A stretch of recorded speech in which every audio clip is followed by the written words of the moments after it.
What's up, everybody? Dog Nation. We've got another edition of Before the Hedges cracking tonight. I'm Jeff Sintel, your host and tour guide for all things Georgia football recruiting tonight. First of all, let's just have a moment. This program is covering the recruiting of the nation's number 2 overall football team in the 2021 season so far, fresh off a 10-3 victory against Clemson. Now, like, we're all friends here, so let's kind of lean in real close, like we're hanging out in the driveway. Maybe we got an umbrella above us, but I want to know, and I'm going to look at these comments very closely. What did you guys do if you weren't in Charlotte? First of all, sorry about that if you weren't in Charlotte, but if you weren't in Charlotte, what did you do that night? That 10 years from now, 15 years from now, you will always remember the night that Georgia's defense took down Clemson 10-3 in Charlotte. Did you do anything fun? Did you guys go running down the street screaming like Jaden Hazelwood did after Georgia beat Oklahoma in the Rose Bowl? And if you were there, like Joseph Kennedy, tell me about it. Now, Joseph, it's funny. From a lot of people that have told me about, and this is what our show is about tonight. We're going to talk about the rave reviews from the recruits are in from the Clemson victory. But some people have told me that maybe their favorite part was, there's probably two. A lot of fan experiences I've heard from, but one was when Clemson had to go in. Georgia and Clemson had to go in the same tunnel because they were basically using the same tunnel. And when Georgia went in first and then Clemson went in, and basically Clemson had to be showered in the Georgia section by the chants of SEC, SEC, SEC. So I thought it was pretty funny. They had to deal with that. And then the second thing everybody appreciated was the concourses when they were leaving Bank of America Stadium in Charlotte, is they were everybody was shouting SEC, SEC again for some good-natured border rivalry there between the ACC Tigers and the SEC Bulldogs. Look at that. David Hohenschelt, I think I got that right. Hohenschelt, he says he drove 8 hours to the Outer Banks to be part of the party. Lots of people having fun. Love seeing these stories, guys. Tennille, what's up, everybody? Johnny Lester. So we're going to talk about a few things. I think the thought of the day is make sure somebody asks me later in the show or keeps asking me, because I want to give you guys a good briefing or again a good thought about what happens with Georgia should the upper body injury, whatever's going on per reports with JT Daniels, if that comes to fruition and he can't go or he can barely go, what kind of shape would Georgia be in there with Carson Beck? Brett Barfield says his wife and I were in Orlando for the anniversary weekend, and I was in the hotel room trying not to scream all night. Hope you had a good time. I hope you ended up screaming all night. But I think BA might have told this show. So, like what we do as reporters on one of his shows, what we do as reporters is we cover the game. Well, at least I cover the game. BA is a host and a broadcaster that basically covers the game for Dog Nation on our social platforms. But we got back, and it took forever. We had to do our post-game show. We had to file some stories. We had to file some photos, in my case. And then we got back to the hotel, and we were kind of like, wow, let's unwind. Let's have some fun with this. So Brendan and I ended up in front of a nice fire pit in a very nice kind of one of those boutique hotels. Shout out to BJ Sweeney for hooking up the team with a really nice place to stay as part of Dog Nation Invasion. But man, it was such a cool hotel too. They even had a Peloton in the workout area. But we were probably up till about 4:00, just talking about the game. Really jazzed, really excited to be a part of that. Really enjoyed being back to college football again for so many things. But so what I'm doing right here with this line of thought right here is kind of a mood setter. Of course, this is Before the Hedges, brought to you by Kroger. This program will be available streaming right now live on, I believe, Twitter. It's on YouTube and Facebook, maybe Twitch. I'm not sure what our Twitch update is right now, but we will become a podcast after this. This show will go on to SoundCloud, the Apple Podcast platform. It will go in a lot of places. Spotify, where you can follow all things Georgia football recruiting on our podcast. Of course, that is called Before the Hedges. It is brought to you by Kroger. So you guys remember movies, right? Great movies. I remember when I was growing up, you would go by the marquees and you would look at the movie posters, and really the movie poster was like the trailer that now shows up on YouTube, shows up on Twitter.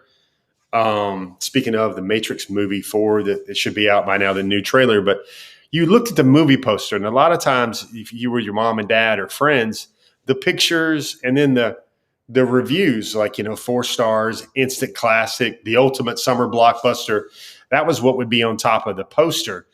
And for us tonight, I've collected, these are quotes. I have them for a couple of days or so, but these are quotes that I've had for a few days since the weekend, really. And I was like, you know what? Let me park that on Bryce Dixon. You're right about. Thanks for correcting me on the Matrix trailer, but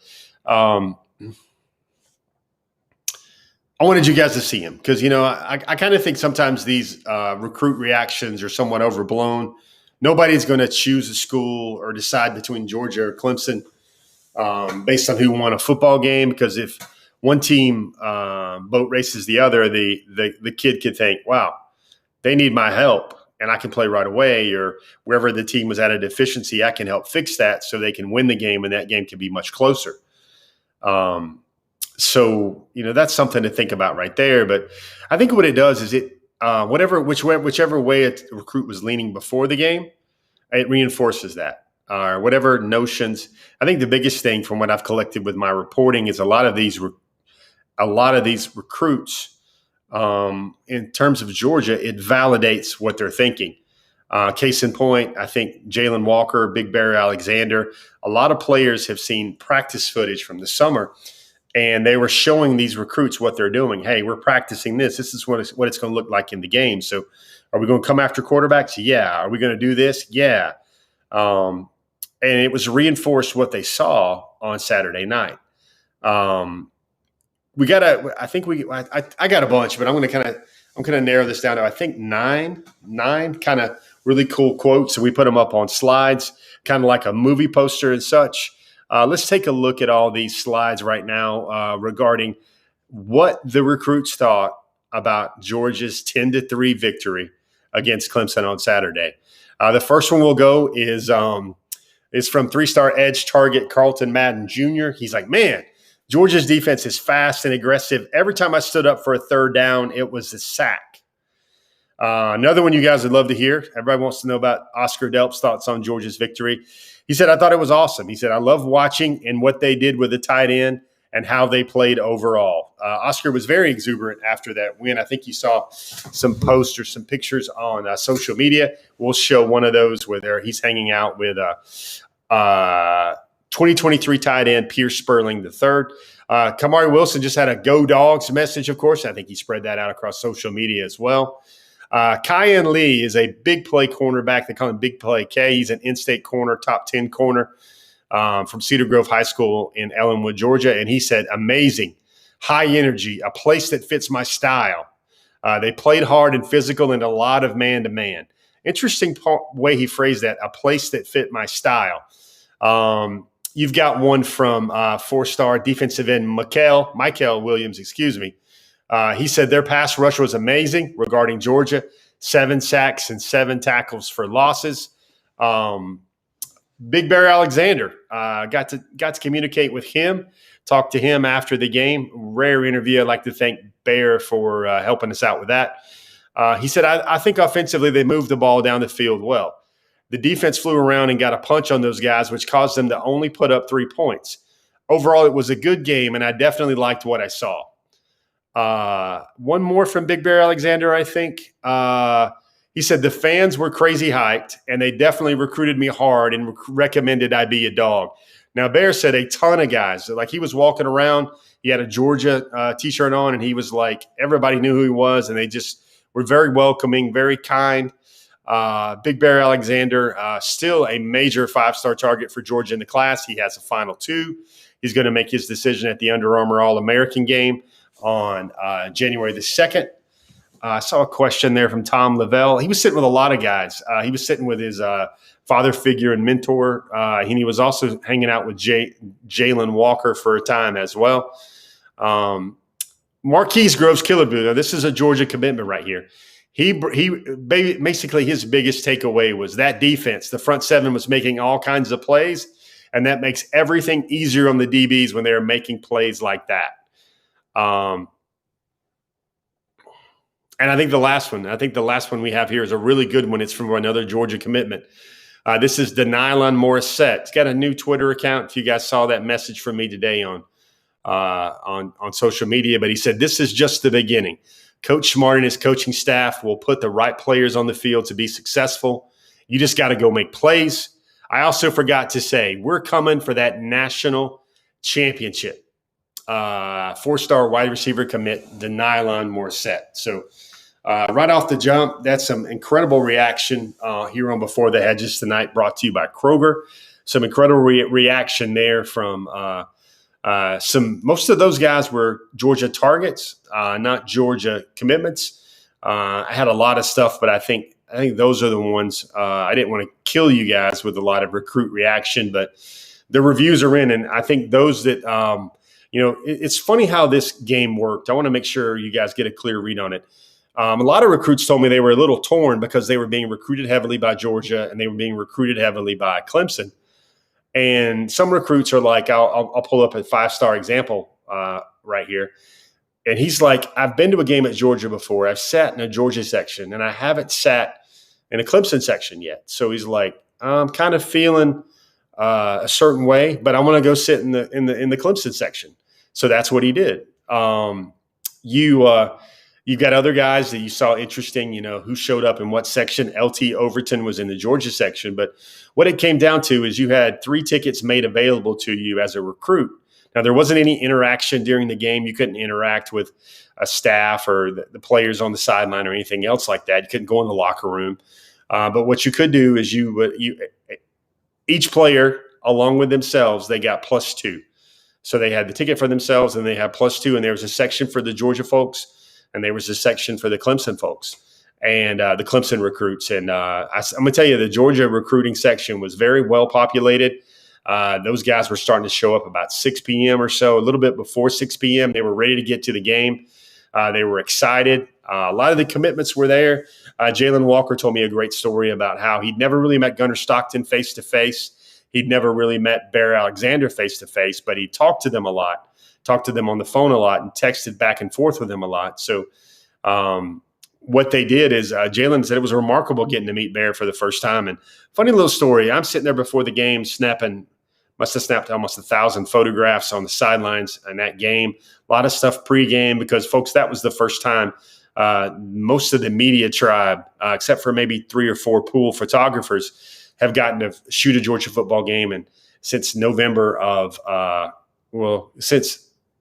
since January 1st of 2020, of course, you can count the Peach Bowl about that and the Sugar Bowl about that as well, that Sugar Bowl win. But especially a regular season game. So like I was going through the thing and I was like, I'd never taken a picture of Carson Beck before, never taken a picture of JT Daniels in Georgia gear as Georgia Bulldogs getting ready to play a game. So your head's spinning. You're like, man, I got to get pictures of that guy, get pictures of that guy. Literally everybody you saw was somebody you needed pictures of or you needed inventory for our stories. And I kind of look up and there's Jalen Walker smiling at me. Jalen goes, he's got Big Bear Alexander right next to him. He was talking to him. And it's funny, Jalen told me a great story as he said, it was over. He was really smooth about it. But then it was over. He's like, come on now. You see this? He's like, don't you want to be a part of this? You could be a part of this. Wouldn't it be great? And he kind of let the moment kind of do the work for him when he was talking to Big Bear Alexander. Big Bear Alexander tells me that Georgia will get an official visit. That's pretty big because I wasn't certain whether Georgia would just get a couple more officials or an official visit. He said he'll probably come back for the next time he sees Georgia on his official. Might be later in the year. But Georgia, definitely impressed him with the way they played. The other thing he said, though, is he just kind of told me about how hard it's going to be, because he's like, now I know it's going to get hard, and then when I go see Texas A&M play, it's going to get hard again. He says, but he can only choose one. The main thing he said, for those folks that didn't see that story on, I believe it was Sunday night or Monday morning on DogNation.com, but Bears said that Georgia was a place. This was kind of answering the question about what keeps him thinking fondly and really considering Georgia strongly. And he said, the fact that I was committed before, and then after he decommitted, they still made it feel like home. And it felt like home before his decommitment, and it felt like home after his decommitment. And he still feels like Georgia feels like home. So that's a lot of good stuff there. Give you some very good details there on Big Bear Alexander and his recruitment. He does very little media at this time, so I thought it was a treat to get to talk to him after the Georgia Clemson game. He really enjoyed coming up for that. Let me see a couple thoughts. You guys want to? Let me give you guys a little bit about Carson Beck. Now he's pretty good. And I don't know if you want to talk about upside, you want to talk about if Carson Beck becomes the best football player he can be. I think Carson Beck can be a first-round draft pick. I really do. He's 6'4", got some good wiggle to him, kind of like Joe Burrow. We wrote about this a lot when he was a recruit. He was the Mr. Football out of the largest classification in Florida high school football for his junior year. And junior year was when he had a couple of weapons around him. Senior year, he lost all of his guys around him, his targets, his playmakers, his offensive linemen. So he had to really just kind of grind or strain, to use that Kirby Smart term. He had to do a lot of that on his own his senior year. He felt he improved as a player because of it, even with his completion percentage was low. I think it was around 55% or 50%. His touchdown to interception ratio wasn't good. I think it was like maybe 2 to 4, 2 to 5. But then he figured out how to play within the confines of what he had. And he finished the season strong with some big games. And he's been at Georgia for a while now. He showed up at Georgia in January of 2020 and got somewhat of a spring practice, not really. Really impressed, really kind of working as the number 2 guy a lot during fall camp. The reports are out that he got some number 1 reps today in practice, but JT Daniels also got some first team reps today in practice as well. He's about 6'4", he's about 220, does a lot of yoga, big time arm, got a Brett Favre mentality to him. I don't know if he's going to have Brett Favre results yet, but he's not going to be gun shy about sticking that ball in there, throwing it deep. This man really loves the fact that he's a Georgia Bulldog. This young man had a very big part in the 2020 recruiting class. Guys like Darnell Washington, guys like Chad Lindbergh, Tate Ratledge, other guys like that. And hey, while we're on it, everybody, if you guys believe in the power of prayer, just say a kind word today for Tate Ratledge and his recovery. Tate had his surgery today, so I hope he knows a lot of people that know him well. And that know him well, not just for how well he plays the football game, are thinking of him today in his recovery. If I know anything about Tate, he's made of some very strong stuff, and he will be back better than ever. And he'll be back, and Georgia's football team will be better off for it when they get Tate Ratledge and number 51 back on the field. That's it in a nutshell. Let me see a couple more things about Beck. I would say he has a plus arm. I think maybe his strengths are getting the ball out quick. He's a very good processor. He understands football very well. Let me tell you a quick story about Carson Beck. I wish I still had the video. I bet I still got the video somewhere. But so he'd won the state championship in Florida. This was after his junior season. Reminder, folks, this is really all I had to say. It was like, this kind of feels like a line of Quentin Tarantino dialogue, but Carson Beck was committed to Alabama. Alabama wanted Carson Beck as their quarterback of the future. And this was the same class that took Bryce Young. And look how well Bryce Young's playing right now for Alabama. But it's kind of like, man, that's all you had to say, Jeff, is he was committed to Alabama. The staff changed at Alabama. You're asking, well, why did he decommit from Alabama, Jeff? Well, everybody that Carson knew when, the staff moved on, Loxley went to Maryland. Dan Enos went to Miami. All the guys that he knew that were recruiting him, offense coordinator, quarterbacks coach, had kind of cleaned house. So we didn't really know anybody except Coach Nick Saban. So he wanted to reopen his recruitment. And that time, Georgia, which had always been a big part, played a big part in the Beck family, watching Georgia from afar. His dad was actually stationed in Athens for a time with the Signal Corps. He's a Navy guy. His dad was a linebacker at Navy. I think he was the Chevrolet player of the game for Navy when Navy took on Jerome Bettis and Notre Dame. He was a hardworking, undersized linebacker, great effort player. Carson, this story, I want to make sure you hear this. I would say this was probably May, and he was about to, or maybe April, he was about to commit to Georgia. And I said, all right, Chief, let's do this. Kind of caught him off guard, and I threw him down I said, you got a notebook, you got a wire ruled notebook. And in the state championship game his junior year, I believe Carson threw for 5 touchdowns. And I said, all right, man, I want you to break down in as much detail as you can, break down all 5 of your touchdowns. And I said, let's go. And I put him on camera. I had a microphone on him, and he had a kind of, basically a composition book, those 3-ring binders where you just have your wired ruled note paper that you'd tear out. And I said, all right, let's have at it. What you got? And he sends there, and I said, now listen, I just don't want you to talk to me about it. I want you to draw it out like you're on the board. Give me the X's and O's, and I want you to give me as much detail as you can. And Carson Beck proceeds to go, has the formations down. He knows what play he's running. He knows what the defense called, and he breaks down every play in immaculate detail. I'm talking about detail as if family members' livelihoods were depending on it, or for a $5 million prize from the Publishers Clearinghouse from Ed McMahon. He nailed every one of those, and he did it kind of shooting from the hip, no preparation, and he walked me through all 5 of his touchdown passes, coverages, reads, the look they got, maybe side adjustments he had to do, the ball he had to throw, and where he had to throw it, the point in the game. He knew the play calls that they were in for Mandarin High School, and it was the first state championship in Mandarin High School history as well. And it was an impressive display, which checked the box for me about, football IQ, mental acumen, the ability to put it up on the board and process it. Very big arm. As I said before, if you guys might not know this, he was at one time, he's a Jacksonville native.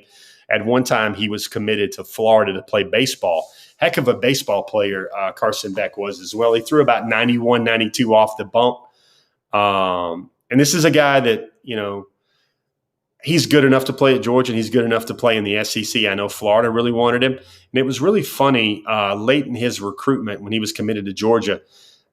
And this was before Alabama jumped in and pulled things off with Bryce Young. I'm going to remember my timing here, but Alabama came back to him, and they were still after him. And Nick Saban was still recruiting him even while he was committed to Georgia. So that's I think the phrase Nolan Smith used yesterday, which was called "the proof is in the pudding."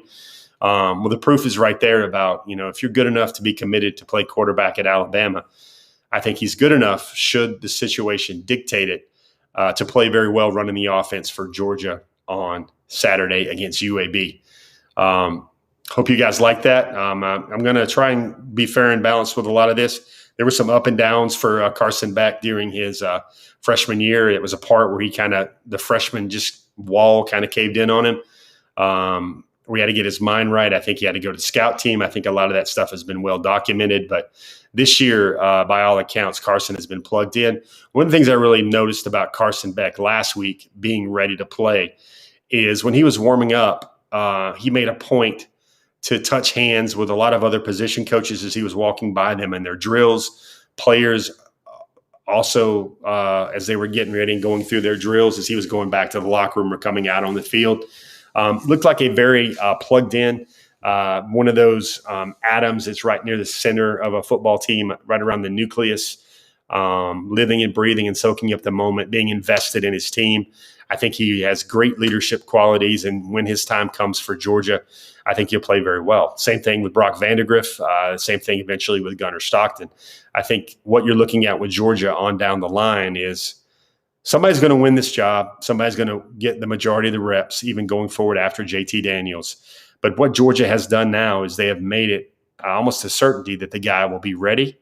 And like last year, when Georgia didn't have Dwan Mathis, and then JT Daniels wasn't ready, and Carson Beck wasn't ready last year, you don't have just one option. Anymore for a program that's aspiring to win the national championship like Georgia. Guys, I hope that's a good start to our program. You've gotten, you guys are just joining us now. This is Before the Hedges. I'm Jeff Sintel, your host. We've went through kind of recruit reviews. We've had a flashback. I get everybody to share with me their memories of that Georgia Clemson victory. I want to know how much it meant to everybody, how important it was. The big takeaways for a lot of folks are definitely going to be defense. Defense. But we have a lot to get to the rest of our program. I think this is probably the time where we'll go in. We're gonna take a knee, and we're gonna listen to the latest message from Kroger. We'll have top targets. We'll have everything else coming back right after this break. We'll get back to the show in just a moment, but first, a quick word from Kroger. Kroger has made shopping for the groceries and household essential items that you need even easier by offering free pickup. Just shop online, choose a pickup time convenient for you, and Kroger will carefully pick out your order and bring it to your vehicle when you arrive. So the next time you're ready to shop at Kroger, take advantage of the free pickup. It's just another way that Kroger is fresh for everyone. Johnny Lester, I think you got one of the comments of the night so far. He wants me to throw a Kroger tomato the next chance I get at a certain position coach. So let me see a couple questions. We got the velvet voice of BA. Raymond Fosso has a question. Daniels, Beck, Stetson, BFG, if that's a serious question. There's trying to bring along BBG slowly and redshirt him, I'm sure. He can play in up to 4 games. Trying to keep up with all the comments. The thing with both Brock and Gunner, it's a little bit different in this age of portaling. And, if I don't get it, then I'm going to bounce. These guys are coaches' kids, and they come from a culture of competition where when they sit there, and let's say they're not happy about how much they're playing at Georgia, I know the first reaction from their families will not be, well, son, we got to find somewhere where you can play. This is a travesty. If you're not playing there at Georgia yet, we need to get you at a place where you can. That's not going to be the initial reaction with the Vandegrift family or the Stockton family, because these are a family of competitors. They realize that, sometimes if you're not playing yet, there's a really good reason why. And that means you got to get better, and you got to get better than the other guy, where you got to make it a certainty that the reason why you should be playing is obvious to the coaches in front of you, because they all understand everybody wants to win games. They're going to play the best players. And a lot of times the practice fields will sort a lot of that out. So there you have it. I know we've talked a lot about Carson Beck. Should he be called upon? They need to pull the right arm out of Jacksonville, Florida, out of the bullpen. They need to tap that right arm. I think Carson Beck will play very well. He'll run the offense very well. I don't think the moment will be too big, even if it's South Carolina or later down the road, because I think the biggest thing is Carson has all the physical attributes to play well. He has the mental fortitude to play well, big time on leadership, big time on emotional intelligence, but also he can really think the game as well. He's going to be 6'4", about 225, a lot of yoga. His family has a lot of dancers in his family. His mom was a former cheerleader for the Washington Wizards, I believe. Maybe it was the Washington Bullets back then. And his younger sister is a brilliant young dancer as well. I think she's like Miss Teen Florida or something like that as well. Really talented dancer. She's big into choreography. So I think Carson, should his number get called, I think he can play very well. I think he's prepared to play very well right now. Got a thing you also got to remember is Carson's earned the confidence of a lot of folks inside the building at the University of Georgia from how he's done kind of in fall camp, at spring practice, and going against Georgia's number 2s and Georgia's best defensive players. And what better crucible, what better furnace to get ready to play on Saturdays under center than having to go through that every practice day facing those athletes at the University of Georgia. Enough said right there on that. Let's transition. It's another week. It's another time to look at our top targets for the week, and let's jump right in and do that right now.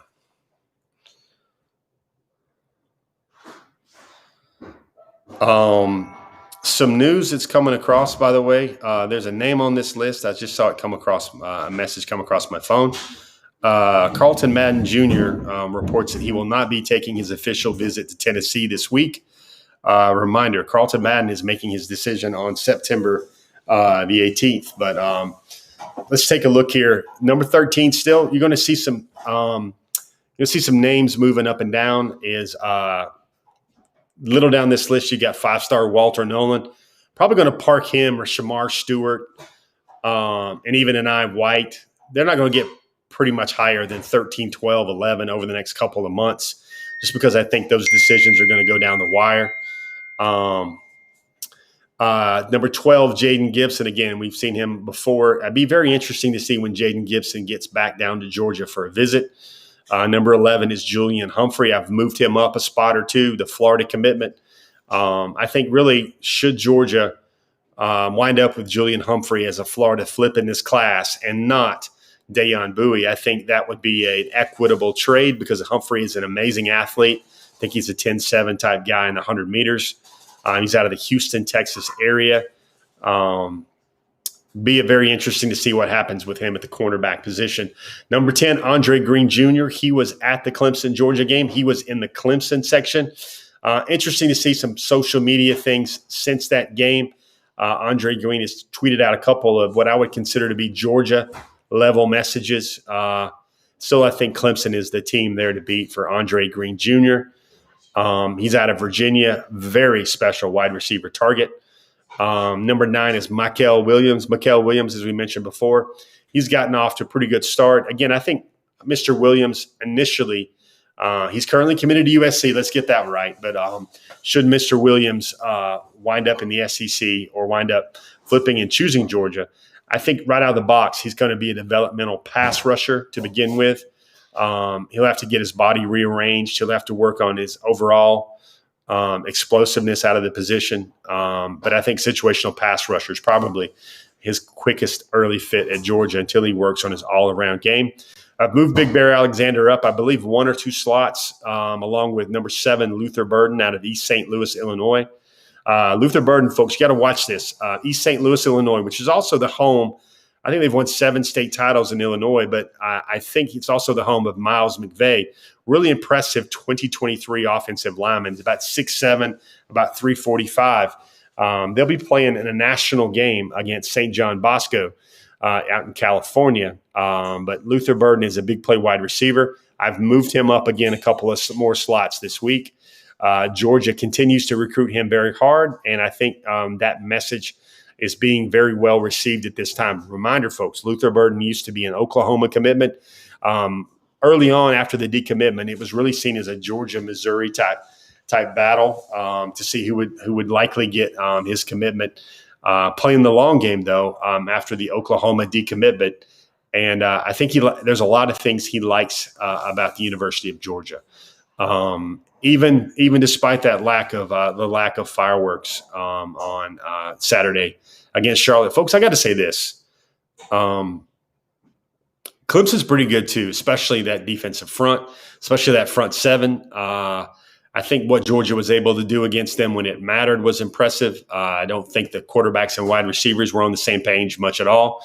You saw a lot of good stuff from Brock Bowers, of course, but I think Georgia's going to get a lot better from that performance. One thing to think about this week, I want to make sure I go through the top targets first, but I'm going to make a mental note right here. I wish I had a graphic where I could sit there. Like Michael has these things. Our producer, Michael Carvel, has these things where he goes hot take or whatever in some of our shows. Wish we had a graphic for a mental note because I want to make a mental note to come back and talk about the UAB Georgia game a little bit at the end of our show.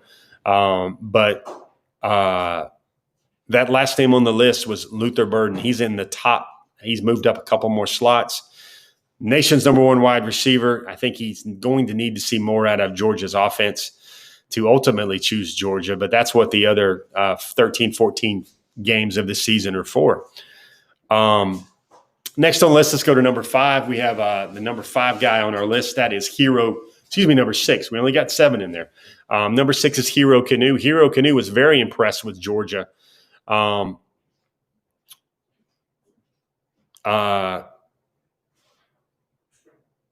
Very impressed with Georgia coming out of the Georgia-Clemson game. He wasn't able to attend, but he watched it. Georgia's in not a great spot, not a very great spot, but I think Georgia's in a good spot. I think Georgia's in a spot where they can grow and that recruitment can mature, where Georgia could eventually become a major factor for Hero Kanu in his decision going down the road. Every time I say Hero Kanu, I'm like, man, I got to write his story. I can't wait to write his story. Number 5, we saw something. We saw something last week from Carlton. We saw something a couple seconds ago, actually, from Carlton Madden Jr. not taking his official visit to Tennessee this weekend. Number 4, Jahim Singletary. Georgia's really after him, the former Ohio State. He's a 5-star cornerback, the former Ohio State commitment. Really feels like Georgia. And then Miami there for Jahim Singletary. Number 3, you've got Christian Miller. I don't know what I keep saying about this guy. Charismatic, fun. He's everything everybody loves about Jordan Davis right now, except he's not 6'6" and 350 pounds. He's only about 6'4" and about 295 pounds. Quick ball get off. Gotten so much better for his senior year. Football matters to him, but it's not his only thing. Christian Miller wants to be an actor. Got a very vibrant social media presence and a YouTube channel. He's an All-American. He's also going to make his decision at the All-American Bowl out in San Antonio, Texas. Number 2, Oscar Delp. Oscar Delp's decision is coming on September the 30th. I think if I remember his visit plan, he's still going to try to get to see Michigan. He's going to get to try to see Georgia on September the 18th. And then Clemson would be on September 25th. He would also try to get to visit South Carolina as well among his final schools. Number 1, 5-star Kamari Wilson, the safety out of IMG Academy. IMG Academy's playing well. He survived playing the Bishop Sycamores. Of course, tongue firmly in cheek there.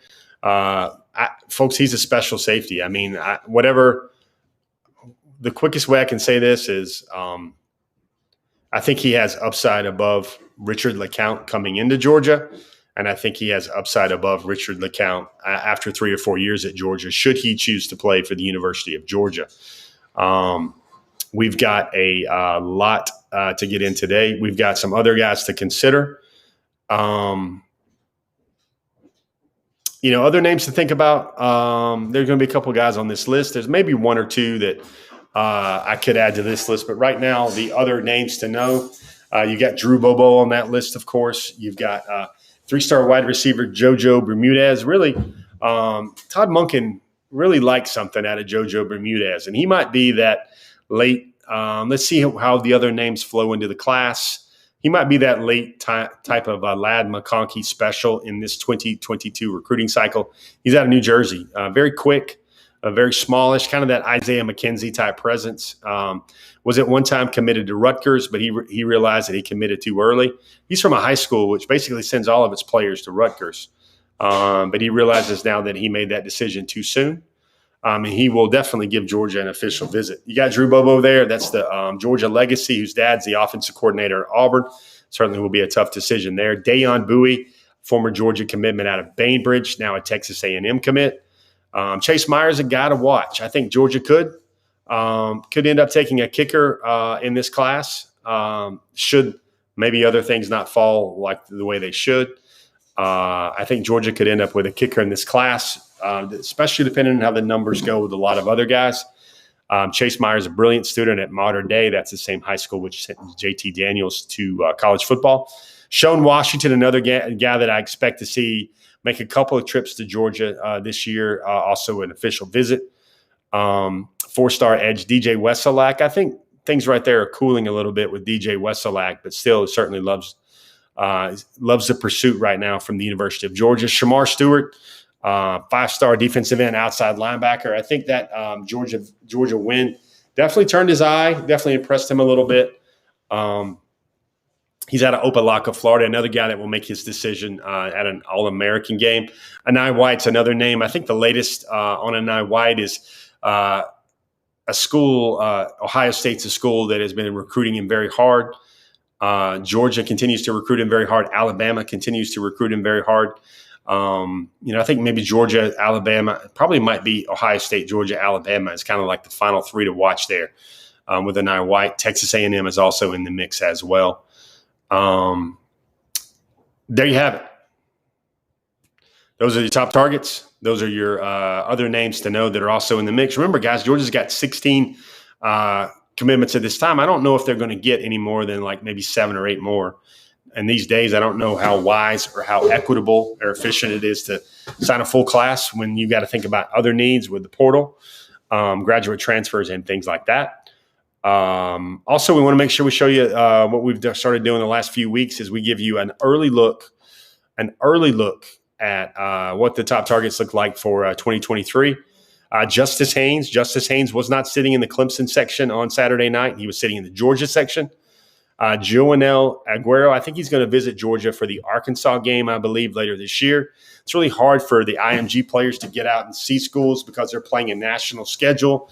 That means a lot of travel on the weekends. That means games on Friday night, and then flying back to IMG Academy in Florida on Saturdays and Sundays. Number 3, another guy at IMG Academy, the nation's number 2 edge player, an outside linebacker, Malik Bryant.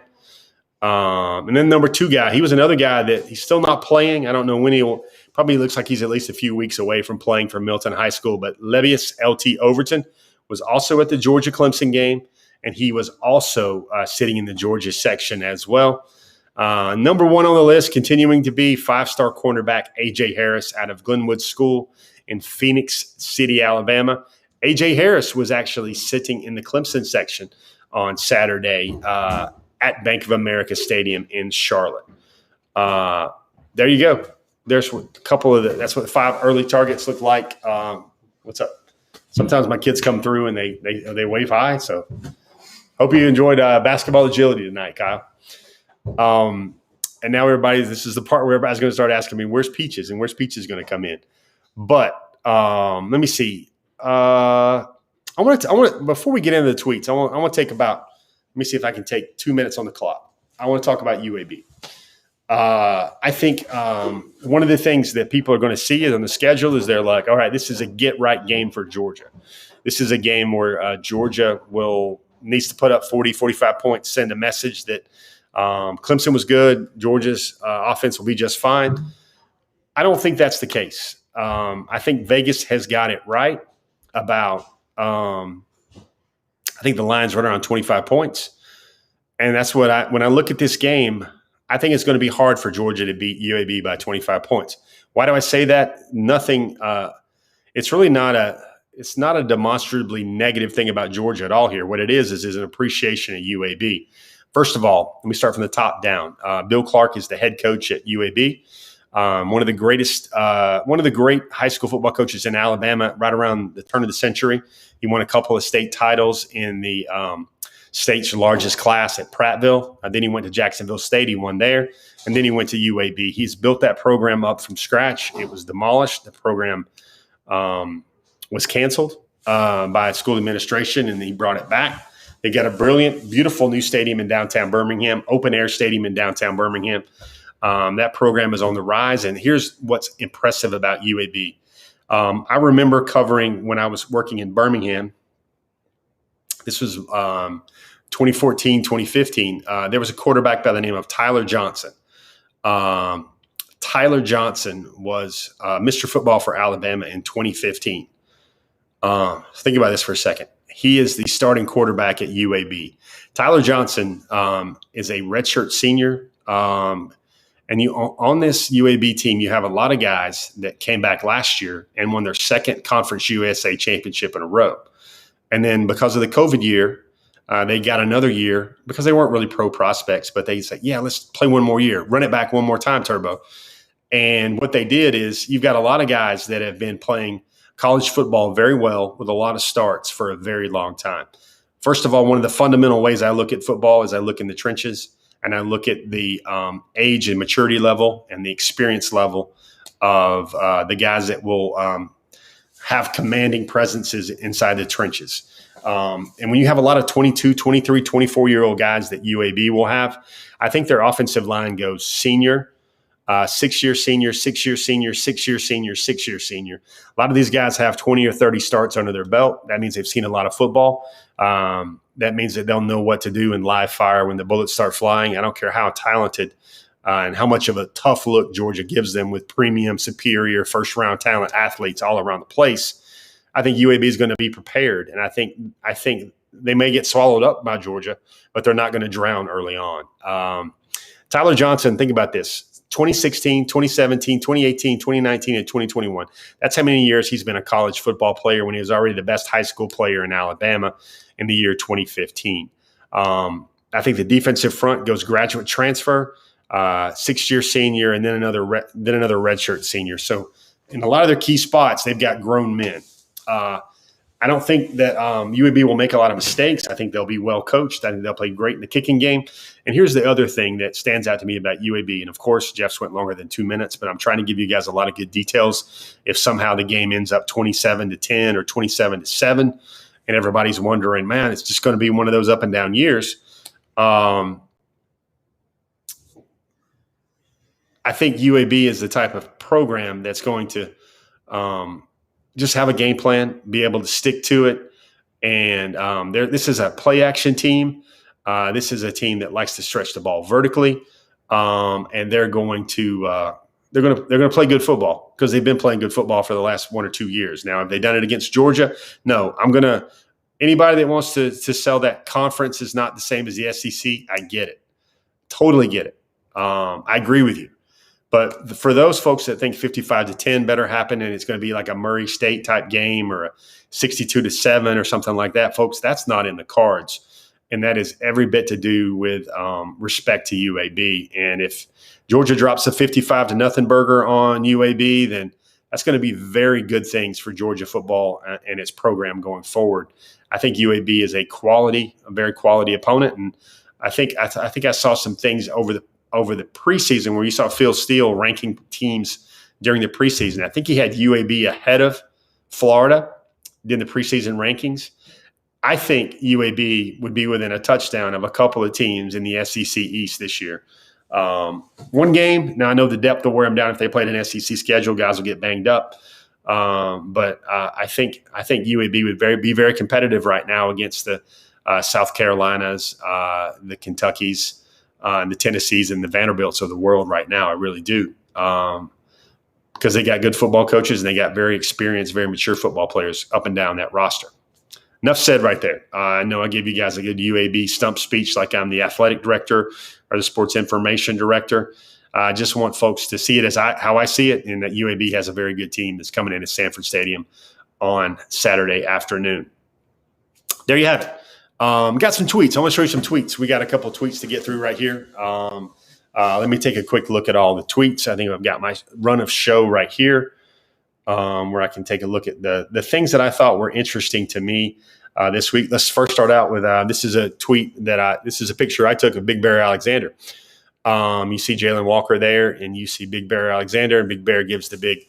He's ready to flex. He was really fired up, right, really happy, ready to watch that game. Sitting in the Georgia section, and Georgia gave him a lot to think about a lot more to continually think about as we discuss. Let's look at this one here from Carlton Madden. Carlton Madden was also at the game, sitting in the Georgia section. Very dominant win. If you guys are just joining us now on the program, Carlton Madden was one of the guys we quoted during our recruit review. Look at the Georgia Clemson game. He had a very impressive take on Georgia. He said basically every time he stood up on third down, Georgia got a sack. Impressive to see there. Next tweet up I want you guys to see is this is a guy that's named his top. Well, I think we're going out of order here a little bit, but this is Pierce Spurling. Look at that. Pierce Spurling's the guy in the red. That's a Georgia legacy. I think his father and grandfather, lots of aunts and uncles and parents went to Georgia. He's committed to Georgia in the 2023 class. He's about 6'6" and about 230, top 100 overall player. I think he's the nation's number 4 or 5 tight end. That guy next to him, that's the major All-American target for 2023, Oscar Delp. I think both of those young men enjoyed watching Georgia feed Brock Bowers early and often, and then over and over again like it was your favorite all-you-can-eat buffet. I think he had 6 catches, 8 targets. He led Georgia in receiving. He was the only Georgia true freshman to start. If you guys got the chance to read the freshman report, I'm going to give you guys a quick quiz to see how much people are paying attention. Tell me all of the freshmen or redshirt freshmen that started against Clemson. I think there's a total of 4. There were 3 on. There were 4 on offense. There were 3 on that are redshirt freshmen, and then there was 1 that was a true freshman in Brock Bowers.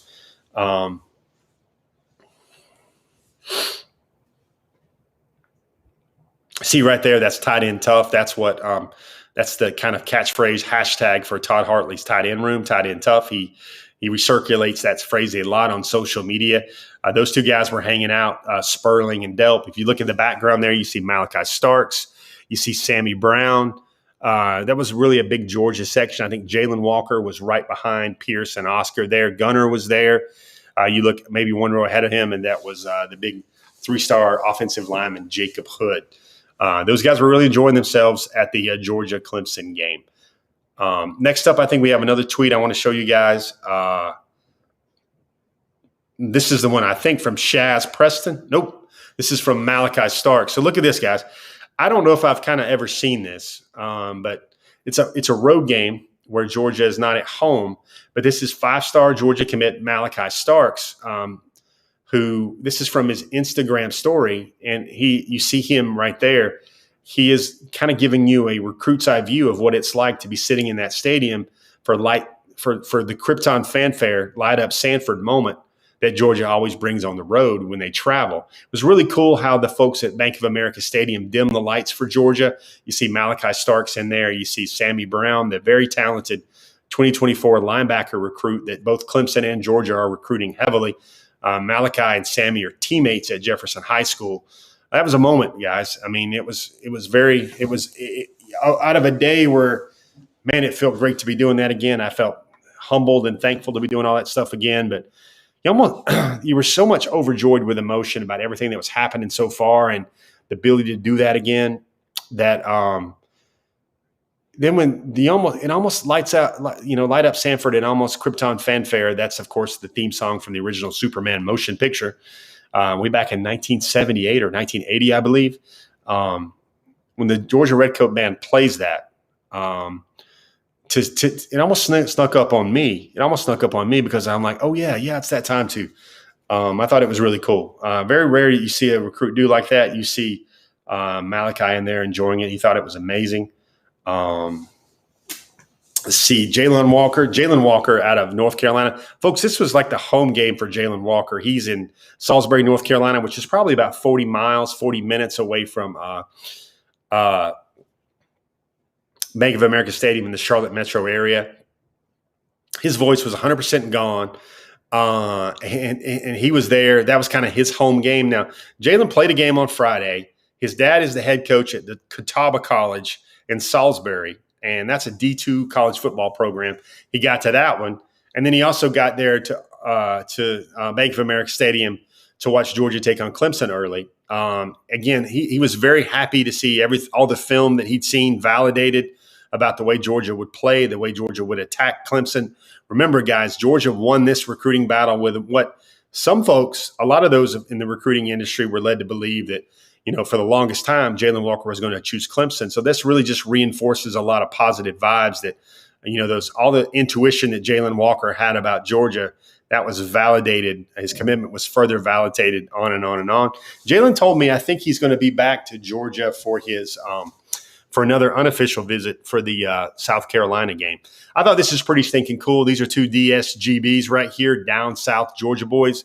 You got Tiff County, Tyree West. That's the All-American defensive tackle. I think he's a top 80 overall prospect. On the other guy, I think this is kind of one of the most low-key, under-the-radar commitments in Georgia's 2023 class. I think he has Leonard Floyd-type vibes to him. Everybody tries to look for carbon copies of this guy or that guy. Darius Smith's a basketball player. He's a defensive end. He'll run some receiver routes for Appling County down there in Baxley, Georgia. Very long, very athletic. I think he's about 6'5" and about 220, 230 right now. Give him about 1 or 2 years in the Georgia weight room, and he'll be something. Those two guys are facing off this Friday night in South Georgia. Very cool to see two guys going head to head like that in South Georgia. Two Georgia commitments. Look at this edit that Georgia created that Darius Smith tweeted out. I'm going to tell you, in another player comparison I've heard, get this, Rick Tomberlin, who coached Robert Edwards and Terrence Edwards at Washington County. He also coached Takeo Spikes. He coached at Calvary Day School in Savannah when Nolan was a freshman and sophomore. And he was the coach last year at Appling County. Rick Tomberlin, who is one of the most esteemed and respected evaluators of talent in the state of Georgia, seen so many future pro players and future all-time Georgia Hall of Fame high school players, future SEC players. Tomberlin said his athleticism and the way he moves reminded him a lot of Nolan Smith as a freshman. Darius Smith has only gotten better and better since then. I think he's one of the guys in the 2022 recruiting class I don't think enough fans know about how hard he works and what being a great football player means to him, especially being a jewel of his community. Going very rare do you see a guy out of Appling County in that kind of area, the Coastal Empire in Savannah. Georgia's had some good players from Screven County, sort of in that area right now. Appling's kind of a little swampish, but Darius Smith, I'd like to get him on this program later on this year. I think we have a lot of people that are celebrity imposters or celebrity. They pose as celebrities here on our Twitter feed, but I think we saw Dad there. Hey, Dad, let's see if you can hook that up. I want to make sure that please let Darius know that he's always welcome. It'd be about 8 o'clock Baxley County time or whatever. I'm sure I'd love to have him on, and sure would love to have him on so you guys can meet him and you can talk to him as well. Heard a lot of great things about Mr. Smith, and I know you guys will enjoy getting to meet him as well. So you got that right there. And again, Kamari Wilson, that was the Go Dogs tweet out of IMG Academy. And I remember we had this at the top of our show. This is Tate Ratledge's injury. He quotes Romans chapter 5, verses 3 through 5. I thought it was very fitting scripture for Tate Ratledge to quote, but bringing that up again because Tate had his surgery today for his foot injury on the shake back on his way back to becoming back on the field for the University of Georgia. Can't wait to see him when he's all ready to go and ready to play for Georgia again. He was going to have a very good redshirt freshman year for the University of Georgia as well. Folks, we just went before the hedges. We took a lap around what the recruits thought of Georgia's 10-3 win in Charlotte. We broke down a little bit about UAB. Usually don't go too much into the team stuff, but I wanted to give you guys a really good Centel's Intel type view on the Blazers and what they'll be bringing inside Sanford Stadium. Folks, got to remember this. We're going to be back inside Sanford Stadium again, 3:30 kick. There'll be fans in the stands. It'll feel like a Georgia football Saturday in the fall once again. I know I'm looking forward to that. I hope everybody else is there as well. Who's going to the game? Is anybody going to the game? Let me get a show of support. If you're planning on being at the game, I want to know what time you guys are going to be tailgating. What time you guys are going to be tailgating on Saturday. What time you guys are going to get there? Philip Jordan Wells, that's a nice line. Krypton fanfare you when you get your badge back. Guys, got any questions? Certainly always here to take questions and certainly always here to answer any questions you guys might have. You guys can pop a couple in the feed and let's see if we can facilitate some answers for those.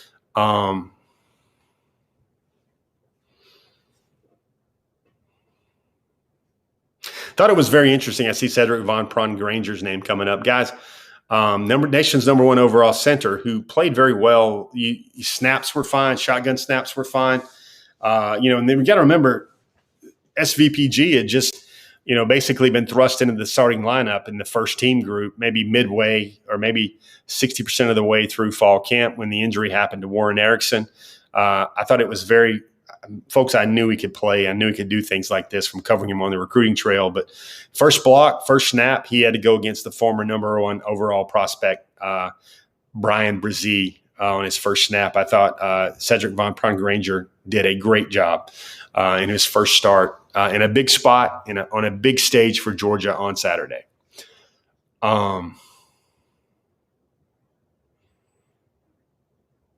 Benji Holland, man, I wish we could give you a attaboy helmet sticker for Before the Hedges for that. Benji Holland, excuse me, says congrats on y'all's win from a Clemson fan. Nice to see that. Very nice to see that. Morcinio asks you what we did. I see your question. What we did basically is I basically opened up the dossier and gave you a cache of thoughts about how Georgia would be prepared to play in the event that JT Daniels can't go, and what things to look for and things to know about Carson Beck. Jermaine King has a question. I think it's the recruits love seeing our players celebrate with Quavo in the locker room.